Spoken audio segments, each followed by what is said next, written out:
Guys, how are you? Hope you're doing great. Today I'm going to do a skincare routine. I just also wanted to say a big thank you to all of you who have subscribed to the channel. Big hello to you all. Thank you so much for subscribing, and I hope that you enjoy the videos that are to come. I've got loads of footage basically of real brides. I've got footage of my makeup training course that I did, so lots of footage that I have to edit, but it will be edited soon, I hope. I'm trying to get some extra pair of hands to help me edit the footage because obviously it takes up a lot of time. But today I wanted to do a quick tutorial, no not a tutorial, just a quick video of the actual skincare routine that I would do on myself because a lot of you have requested a skincare routine. Okay. So my skincare routine is very minimalistic. I don't like to do too much to my skin. I find that it's fine the way it is and the way that I've been sort of continuing with my just usual face cleansing routine. A little bit of moisturizer goes a long way, and just the way that I dry my skin after I've washed it. So I just wanted to go through with you in terms of makeup removal, what I would normally use. What I would normally use if I've got a lot of heavy makeup on, which I don't normally wear too much makeup, but obviously if I'm invited to a party, a wedding or special occasion or something, then I may obviously put a little bit more than usual. And I would use just some baby oil to help remove that.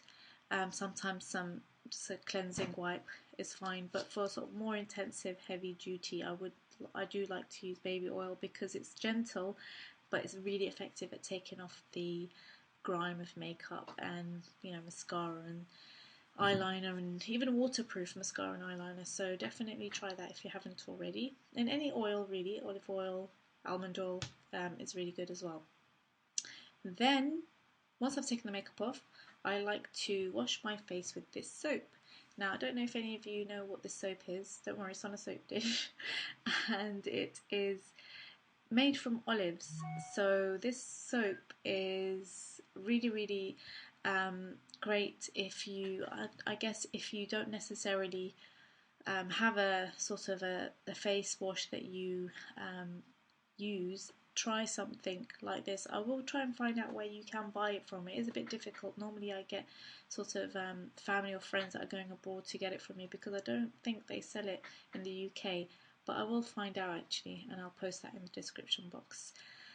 So I'll wash my face with the olive soap, and there is actually a YouTube video. If you type in olive soap, there is a YouTube video showing you how they make it, and it's an amazing video, and it's an amazing way that they make this soap. It's just like, oh my god, so much goes into making this olive soap. Check it out if you, I'll actually post the link to that video as well. Right, so I've washed my face with that soap, and then depending on how dry my skin is, there are a few different moisturisers that I use. If it's very dry and it's quite late at night and my skin feels quite tired, I do like to use this rich moisturiser. It's by the Dead Sea Spa Magic, and it's really nourishing. It just gives my skin that kind of that moisture that is lacking. I guess sometimes the soap can feel like it's made my skin a little bit tight, but that's just normal. But I'm loving the soap right now. I never used to use soap before. I used to use just a normal cleansing wash, but then I found, it's got all these chemicals and things like that, and the less chemicals on my face, the better. So yeah, so dry skin, I'll use this. Dehydrated skin, I'll most probably use this. My favourite moisturiser, I've got two favourite moisturisers. I've got the Oil of Olay Total Effects Day Moisturiser. It's also got SPF 15 in it. And I also like, I'm kind of embarrassed to show this, but it's my Clinique Dramatically Different moisturiser, which I definitely need to buy a new one of. As you can see, I've got a little bit of dilemma. I've sort of stuck that. I try and scrape every little ounce of it. But this is terrific. This is an amazing moisturiser to put on before you apply your makeup. So whereas with the Oil of Olay, I wouldn't apply this to, I wouldn't use this underneath makeup. I definitely would recommend using this moisturiser as a base to your makeup. So definitely invest in something like this, which is great for moisturising. It's great for using as a base for your foundation. as well. The good thing with this is that the oil of Ulay Total Effects Moisturiser, it's really good in terms of nourishing the skin. I feel that when my skin is really tired, when it looks fatigued and things like that, I use it and it just kind of brightens the skin, it lifts it and it gives it a little bit more of a, I don't know, just like a glow. So it may have some kind of light reflecting particles in it which might be doing that, but I wouldn't use this under foundation only because I find that it can sometimes have that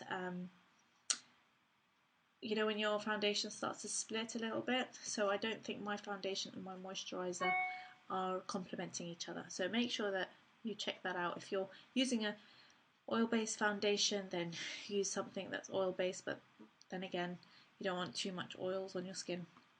So those two, and the Spa Magic for nighttime if my skin is quite dry. Then I also wanted to go over the Elecenia Skin Snail Cream. Now this one I kind of tried to do a review on. It is an exceptionally good cream. I wouldn't say it's a moisturiser, so if you're thinking of getting a moisturiser, it's not a moisturiser. You will have to apply a moisturiser on top of it once you've applied it. But this cream is good if you have scarring, if you suffer from acne. It's excellent for that. And the thing is, because I don't really suffer from those problems, I guess I couldn't really see the full benefits of it, although I did see a good improvement in my skin's texture. So having said that, if I did have the scarring, it may well have worked on me. I did get a few breakouts to begin with, and I researched it and I asked a few people, and they said, well, basically your skin is sort of getting rid of all the toxins and things like that because of the cream, and that's probably why you're getting breakout. So my husband also tried this and he said it was really, really good, and you know, if he said it's good, then it must be good. So so far I haven't finished it completely because I did get that breakout and I stopped using it, and then I started again and then I got a breakout. So I guess my skincare routine as it is fine, and maybe I don't necessarily need this. But if you do suffer from scarring, acne scarring, rosacea, other ailments as well, I'll link the website address of this cream because it gives you a lot more information in terms of what this is good for.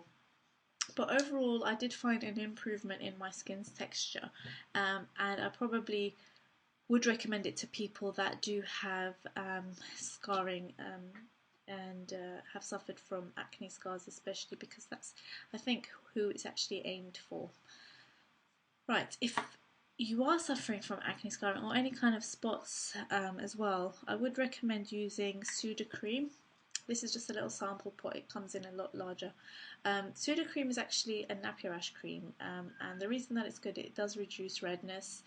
However, it's also an antiseptic, so I'm not saying it's a moisturiser. Don't use it as a moisturiser, but if you do get a breakout or you do get a spot and it's really inflamed and very red, then Sudocreme is really good because it does reduce the redness and it kind of helps to, I guess, sanitize the area because it is antibacterial.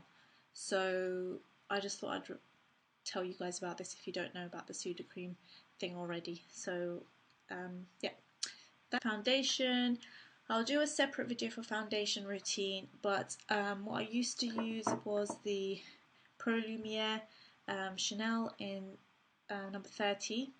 However, I know that they've obviously discontinued this, and I'm replacing that with the Makeup Forever HD foundation. HD foundation, it is good. I wouldn't necessarily recommend it for bridal wear or for something that you want to last you the whole day. It's a little bit too light for that. It gives I guess a full to medium coverage, but it's not necessarily something that I actually would use on my brows. I have been using my own sort of sample foundation palettes, which are the Artist of Makeup palettes, and I'm really excited to tell you more information on that soon, so stay tuned for that. It's just a full coverage foundation. You can make it sort of a more medium coverage by applying like Embryolisse moisturiser, and it will make it more fluid and it will make it more, in terms of coverage, it will make it a lighter coverage, so you can kind of play around with it. So it gives you a full coverage, but then if you add moisturiser to it, it will give you a lighter coverage. So if I'm obviously applying that on a bride, I would also apply it on myself for weddings and functions, and where I want my makeup to last the whole day and the whole night. So these are sort of my everyday foundations. I wouldn't necessarily use them for longevity. Also, I just wanted to share this beautiful fragrance with you. You probably heard of it. It's called Sheer by Stella, and it smells absolutely gorgeous. It's just such an amazing scent. I just can't get enough of it, and I'm just addicted to it. It's just like, I can't describe it. It's just amazing. Love it, love it, love it. This Volume Fast and Perfect mascara, which I bought, which the battery has popped out of, and the thing is, I wasn't impressed with this actually, so it's a good thing the battery came out, because I was actually trying it with the, basically it rotates, so there's a little switch and it rotates and you're supposed to put your mascara on with it. However,